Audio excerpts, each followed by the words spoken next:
Micah, tell us on your mental models, walk us through it. How can we enhance or refine our mental models? And I have down here, how can we change our mental models of executives?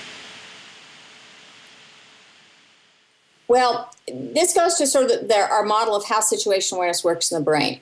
And what you find is if you're a novice, you're brand new in an environment, there's sort of all this data hitting you in the face that you somehow got to add together, figure out what it means, and project. And people are really very poor at that when they're novices. They don't know what's important. They don't know how to integrate it. They can't keep up with data at all. But over time, we find people get much better at that. And what allows them to get better at that is this mental model.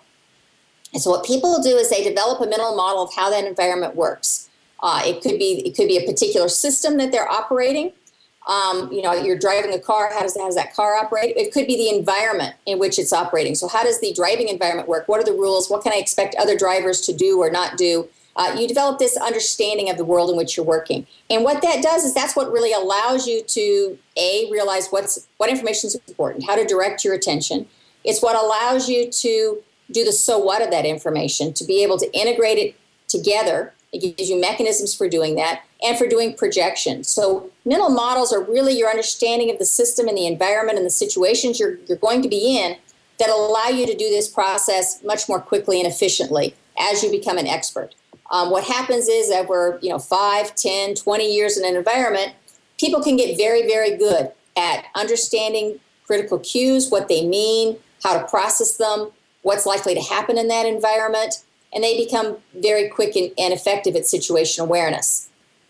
The other thing that's related to mental models that's really important is the idea of schema. And schema are these prototypical situations. So we find that what decision makers do is they're not just figuring everything out from scratch each time they see a situation, but they're pattern matching to situations they've seen before. So they'll say, oh, this is just like what happened last month, or this is just like what happened in the such and such accident, or this is just like what happened to Joe. They have these patterns, these recognized classes of situations that they've seen or they've learned about vicariously that are these templates that they pattern match to. And that's another thing that makes situation awareness decision making very rapid for these kinds of people. Because I can pattern match, I can say, oh, this is just like what happened, and I've instantly got comprehension and projection.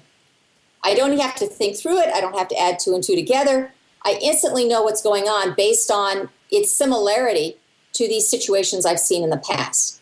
So those are what really allow experts to be very good at situation awareness.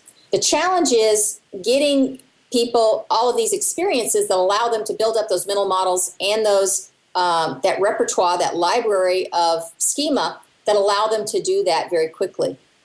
In the past, it's taken 5, 10, 20 years to develop those in most of these environments. What we've been doing is developing computer-based training tools that really bootstrap that process and allow people to gather all of that information much more rapidly so that they can be more effective more quickly in these environments. It's also effective for building up a library of unusual events, things that people may not ever see in their careers. You can build up in these computer-based training tools and give people a much wider repertoire of knowledge in order to draw on in emergency situations. I like that. I mean, the educators say that we primarily still learn. From a child to adult, our learning doesn't really change, but storytelling and playing and things like these very basic ways that we learn, we should continue them in our adult life. And I really love this idea of simulation, scenario planning, exercising, reading and sharing the information. But you're saying that you could put that into a package, into a software, some type of tool that allows you to roll it out to the organization. Because at the end of the day, yes, it's all about experience, and I think you're saying tacit knowledge. If I'm a novice, I got the explicit knowledge, but I really need to gain that tacit knowledge, and maybe to bootstrap it. Here's the best way of doing it. It is about experience and it is about building that knowledge base, but we found that it's more than that. It's about doing it effectively. So, for example, when we measured the situation awareness of experienced fighter pilots, we found a 10-fold difference in their situation awareness. So from the lowest guy in the group to the highest guy, this guy had 10 times better SA than this guy. It was a huge amount, and these were all experienced pilots. These were not people who'd flunked out of training or anything like that. These were all experienced guys. So the range is enormous.